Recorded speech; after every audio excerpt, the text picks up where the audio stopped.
Feel the deep pain and suffering. And I was treated so amazingly with the love and just the appreciation from these people that had nothing, absolutely nothing. But the reason I went to Nepal is I was in Japan in November doing some meetings for our distributors, and a doctor that I've known for 17 years called my room and asked me if I would be willing to meet with a gentleman from Nepal that wanted to talk to me about the devastation of Nepal. And I agreed. So I went to her office where we met, and he started telling me the problems. And I said, but there's been millions and millions of dollars raised for Nepal. What is the problem? He said, the banks won't release it. The NGOs won't release the money to the people of Nepal. A total of $4.1 billion raised for the relief of Nepal. And as of March the 3rd this year, the federal government, the Supreme Court, ordered the NGOs to release that money. And as of today, only $253,000 of $4.1 billion has been released to the people in Nepal. It is absolutely criminal what many of these NGO organizations are doing with people's money that are donating it in good faith that it's going to go and serve and help the people. So he said, Mr. Young, is there any way you can come to Nepal and help us? Because we're getting no help. No one, period. So that's why I made the first trip the 4th of January. Then I went back in February. Then I went back again last month. And it was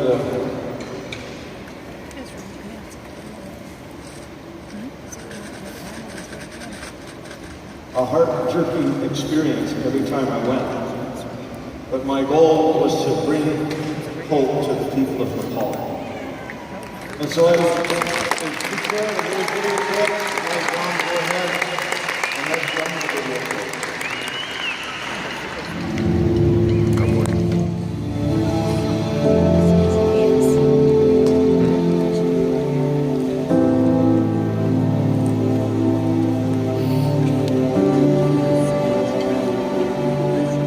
This district, 175 people killed and more than 800 people injured in the quake.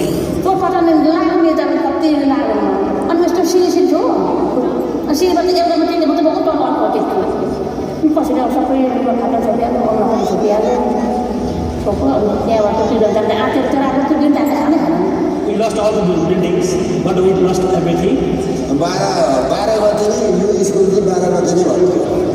शनिबार पर्नाले गर्दाखेरि स्कुलको विद्यार्थीहरू बच्चाहरू सबै सफल भएन नत्र आइतबार सोमबार त्यस्तो पर्ने भयो भनेदेखि त्यो स्कुलभित्र नै चलाएको सबै भयो। Winter season, in this district, 29 people dead from the cold. भूकम्पले त पुरै छैन निसँग बस्ने घरहरू छैन लडाइदियो।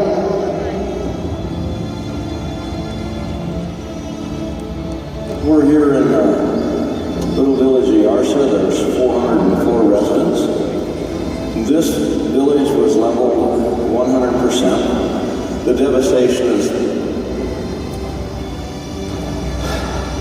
more than most of us can comprehend.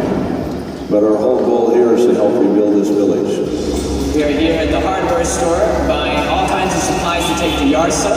We're just doing one big shopping tour. There's 112 homes that were completely destroyed that will be rebuilding here in Yarsa. Brick production was 2,000 bricks a day, and they are working 2 7-hour shifts down there, and the villagers are always more than willing to help. ठिकै र मैले खुसी नै लागिरहेको छ कस्तो कस्तो तरिकाले बनाइन्छ के बनाइन्छ हेरिन्छ We finally finished building the foundation for the school. After I finished building the school, the kids went down there, and now they got a soccer field. So, kind of got the feeling they're more excited about a soccer field than they are about a school.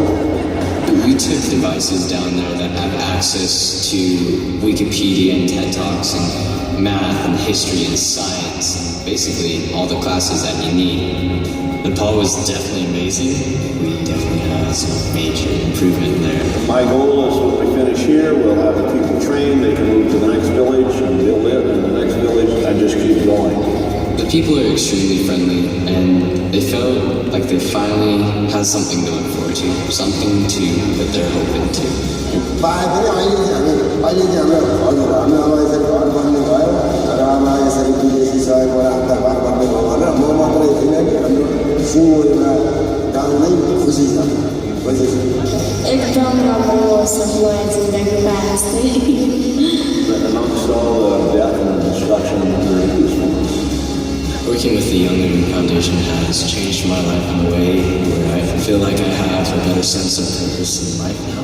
It's just amazing to have the connection of people when you're working with them, giving them a sense of hope and something to put all their will and all their faith into that and to help rebuild their own village. It was amazing to see that.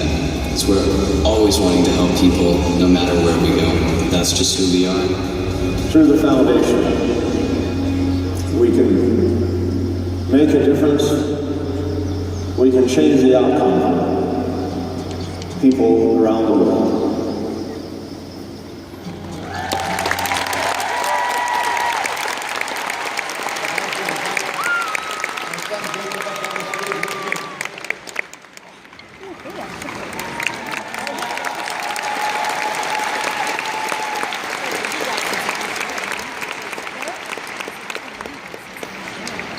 Jacob, tell us, what was your first impression when we drove into Yarsa?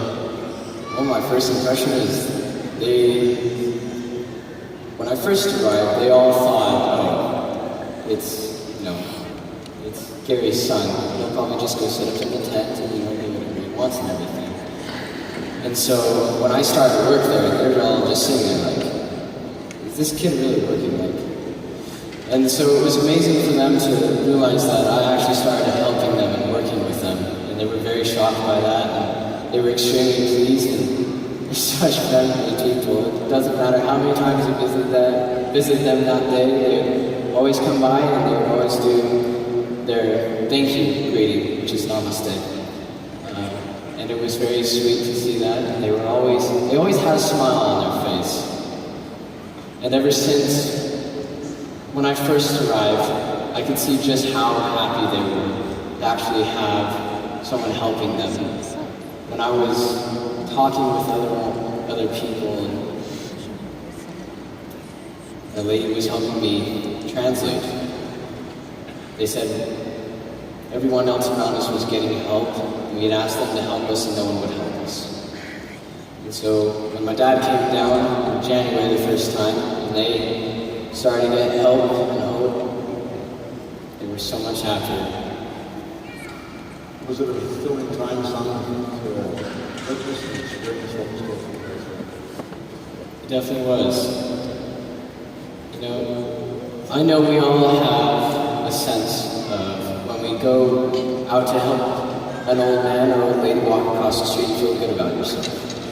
Or you do a good deed that day, or you do what your mom or dad had asked you, or whatever you were doing that day. If you did something good, you feel good about yourself. Going to Nepal and helping those people out, I got an experience and a feeling that I had a greater purpose in life. And it was a feeling that you'll never get unless you go and help other people out around the world.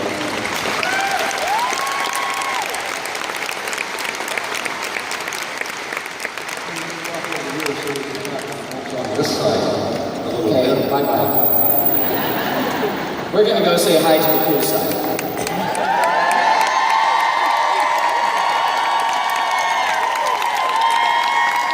I like you guys.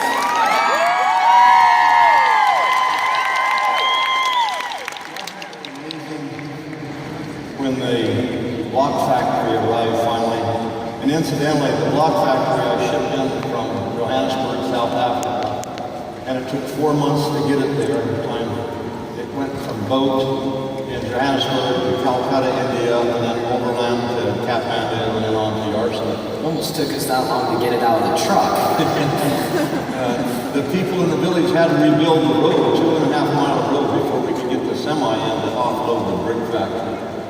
It was amazing to watch them move. Was the brick factory came on a low bed trailer, and we didn't have a wiring system or cable to pick it up. So the people were like, no worries, we'll go get some old cable over there, and we'll just put a couple knots in it, and then you can pick it up. Okay. So they come back with this cable, somewhat knotted up. We hook onto it, he starts picking up, and we're just like, it's not gonna make it at all. It was pretty scary, wasn't it? It was, but you know, those people know how to really knot. They surely made it right out of that truck easily, and then once we set it down, we were all like, okay, next thing. This was another thing that I want all of you to see. These children, even though we haven't finished building the school, they have desks and chairs now that we provided while we were there. Wasn't that rewarding? So that we walked